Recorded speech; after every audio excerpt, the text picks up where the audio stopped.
evening, YouTube. You guys are now watching another segment of the TheCaliEffect. Today, I'm going to be going over the Agent deck profile with you guys. This was a very, very fun deck to play, and if you guys don't know anything about Agents, I have some great links in the description. The first link is teaching you guys how to play Agent, and the second deck is to silence those critics, me actually playing the Agent deck. So this is going to be the deck profile. I'm going to be going over the cards and telling you why I played the deck, certain strategies, certain combos, so you definitely should watch this video. We're going to be running 3 copies of Master Hyperion, 3 copies of Moraltach, 2 copies of Cauis the Shadow Monarch, 2 copies of Chaos Sorcerer, 2 copies of Archlord Krystia, 1 BLS, 3 Tour Guide, 3 copies of Venus, 3 copies of Earth, 3 Shine Ball, Kuribandits, obviously 2 copies, and 1 Scarm. That's going to sum up the monsters. For spells, just 2 Monarch the Stormforth and 2 Mystical Space Typhoons. On to traps, we're going to run 3 Sanctum, 3 Breakthrough Skill, and 3 Call and Hunt It. That's basically the formula for the deck. We'll definitely talk about that a little later. For Synchros, Crimson Blader, Stardust Dragon, Michael, Black Rose, Goyo Guardian, Armades. For Exceeds, M7, Pleiades, Volca Down Syndrome Magician. The upside down card is supposed to be a Dante, just to let you guys know. Ghostrick Alucard, equipped Angineer, Gachi Gachi, and Herald of Pure Light. So I bet you guys are wondering a couple of questions. First and foremost, why is Scarm in the deck? And that's a very, very good question. Scarm is like the ultimate tour guide tutor in this deck. So let's say you're going first and you open tour guide. You would normal summon tour guide and you tutor Scarm to your side of the field. Scarm is going to act like our pseudo Sangan, but then we're going to exceed into Dante of the Burning Abyss. Dante's effect, we detach Scarm to mill 3. Hopefully we get some really good cards in the graveyard, but if all else fails, Scarm's effect activates and allows us to either get Tour Guide from our deck to our hand or Kuribandit, depending on the situation. Now when I mean tutor, we essentially just put 4 cards in our graveyard. And when Dante does go to the graveyard, we get to add Scarm back to our hand, just in case we want to tutor for more Tour Guides or more Kuribandits to our hand. I think that was amazing. And if all else fails, we can just special summon Scarm and then tribute it for Cauis the Shadow Monarch or Artifact Moraltach, or even Archlord Krystia, provided that we use Stormforth on an opponent's monster. I felt that that's just a really good thing that Scarm had going on with the deck. Just being able to tutor both Tour Guides and Kuribandits was amazing. Being searchable by Tour Guide is amazing. Opening up some really solid plays and being combo-ish with Dante was just too good to give up in this type of deck. Like I said, that is the biggest opening play that you probably want to go through with. The next really good play is actually to hold on to your Venuses. A lot of people would like to open up and go Venus, Shine Ball, Gachi Gachi. I mean, if you guys really want to be real, you can drop the Gachi Gachi and just run 2 copies of Herald of Pure Light. What what Venus's job now becomes in the deck is after you mill with your Kuribandits, after you mill with your Dantes, you use Herald of Pure Light to tutor any of the monsters that you needed back to your hand. So let's say, for example, I go Kuribandit and I mill off 5. And one of the 5, or let's say I just mill off Godly, I mill off 4 Agents and an Archlord Krystia, or 4 Fairies and an Archlord Krystia, no spell or trap card to add. That's fine. The next turn, I summon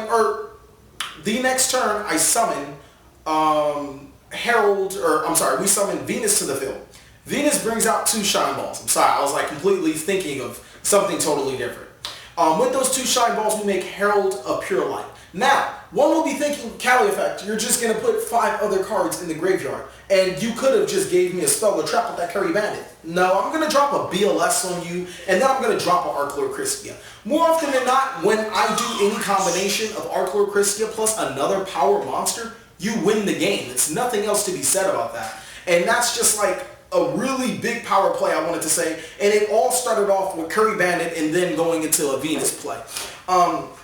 The Chaos engine in here is really good just because it allows really good graveyard management with Archlord Krystia. I was playing without the Chaos variant, mainly because I just wanted to see how Agents run earlier on. And to be quite frank with you guys, Agents really aren't a great deck by themselves. They don't provide enough advantage, they don't provide enough power, and Chaos Sorcerer and BLS really give you that power that you need. And also, it's a great matchup against Burning Abyss, being able to banish the Dantes or being able to banish Virgil, as opposed to sending this in the graveyard. Cauis is just like the best Monarch ever, so I just decided to run him, mainly because I'm running Monarch Stormforth, and Monarch Stormforth isn't necessarily, or wasn't necessarily put in there for its intended use to just, be able to tribute summon and use the tribute summon mechanic.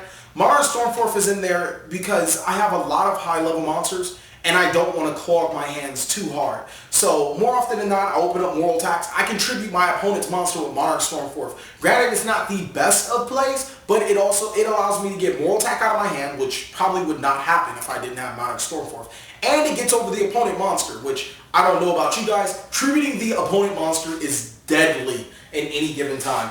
This deck can make so many good plays, and it's just really how opportunistic you make yourself. Like, for example, I'm going to go up with the Constellar Pleiades play.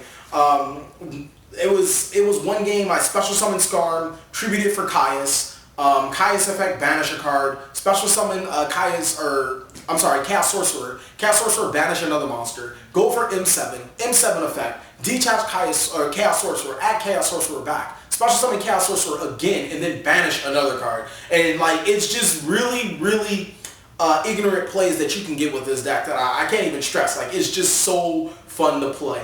The Monarch Stormforth is just, I don't even want to iterate how good the card is, even though I only run 5 targets, which I feel is enough for 3.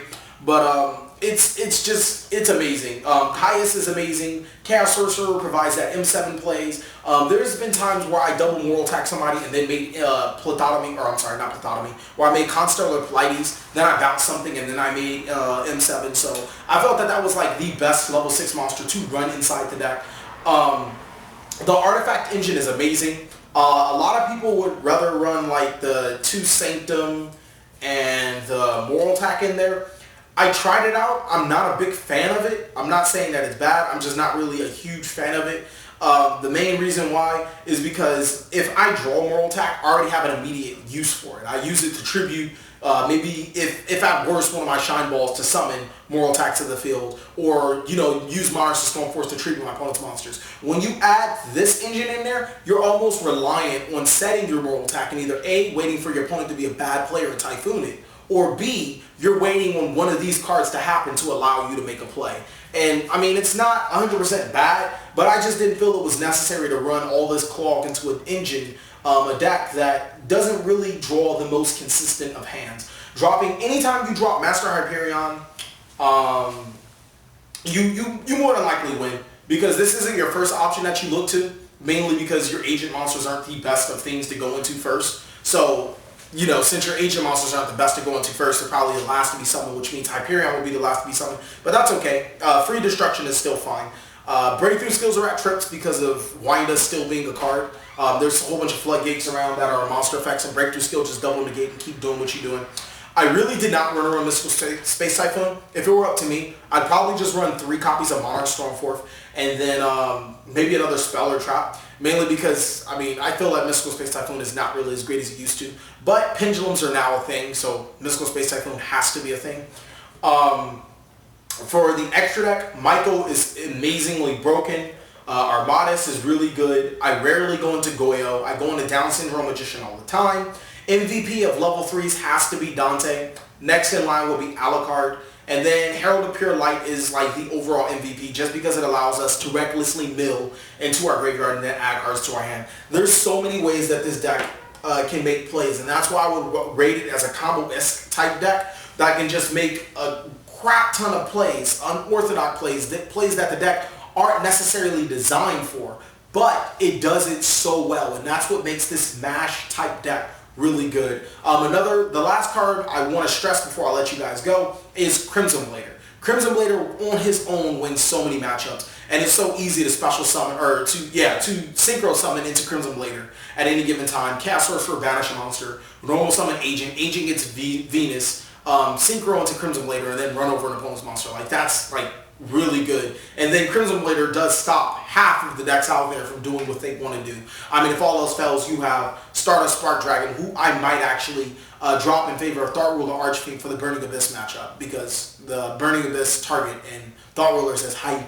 So basically, that's about it. The deck is really fun. Like I said, if you guys want to see me play the deck or just see how to play agents, the links are down below. I really hope that you guys enjoyed this deck profile as much as you enjoyed the Saga and the how to play. Thank you guys for watching. Please like, comment, subscribe, but most of all, enjoy.